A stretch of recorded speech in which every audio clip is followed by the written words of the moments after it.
नमस्कार, रसस्वादमध्ये आपलं स्वागत आहे। आज आपण बघणार आहोत ओले काजू आणि कोलंबीची भाजी।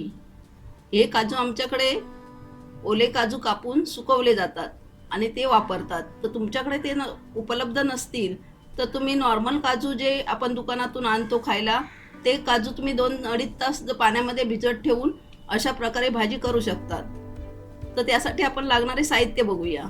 ही ओली कोलंबी आहे, हिला आला लसूण पेस्ट अर्धा चमचा मी लावून ठेवली आहे। हे ओले काजू कापून सुकवलेले काजूचे गर आहेत, 1 वाटी, 2 बटाटा, अर्धी वाटी सुकं खोबरं, 1 कांदा, 7-8 लसणीच्या पाकळ्या, 1 इंच आलं, हे सगळं तेल टाकून आपण भाजून घेतलं आहे। हे मिक्सरला बारीक करून घेऊया।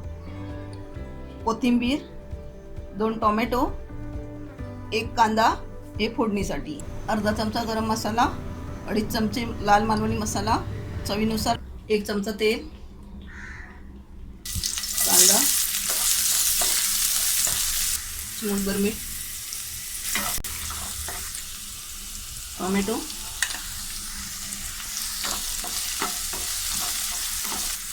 थोडीशी कोथिंबीर,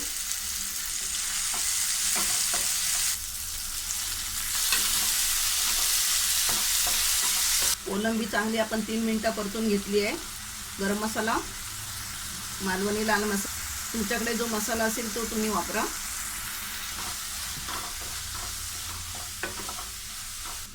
चिमूटभर हळद, काजूचे गर, हे ओले काजू सुकून आपल्याला वर्षभर हे काजूचे गर वापरता येतात। बटाटा,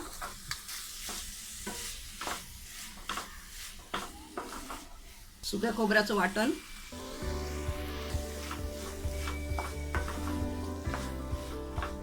पाणी, 2 वाट्या पाणी आपण घेतलंय,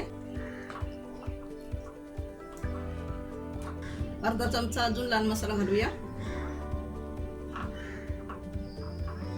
मीठ, थोडी कोथिंबीर, झाकण ठेवूया। 7 मिनिटं झाली आहे, आपण फुल गॅसवरती शिजवलं आहे।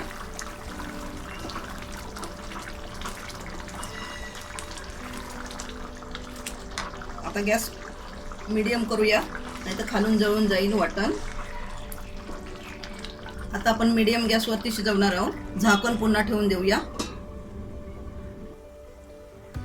4 मिनिटं झाली आहे मीडियम गॅसवरती।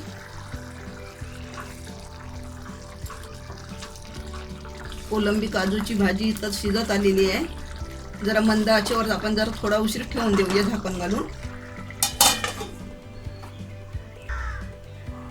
झाकण काढूया।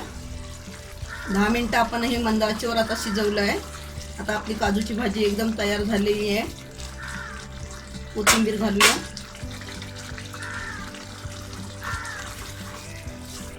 याला आपल्याला 20 ते 22 मिनिटं लागली आहे शिजवायला। काजू आणि कोलंबीची भाजी आपली रेडी झाली आहे। गॅस बंद करूया।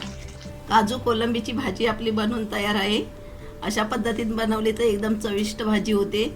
तर तुम्ही ही भाजी अशा प्रकारे करून बघा आणि मला सांगायला विसरू नका। हा व्हिडिओ आवडला असेल तर लाईक करा आणि रसस्वादला सबस्क्राईब करा। धन्यवाद।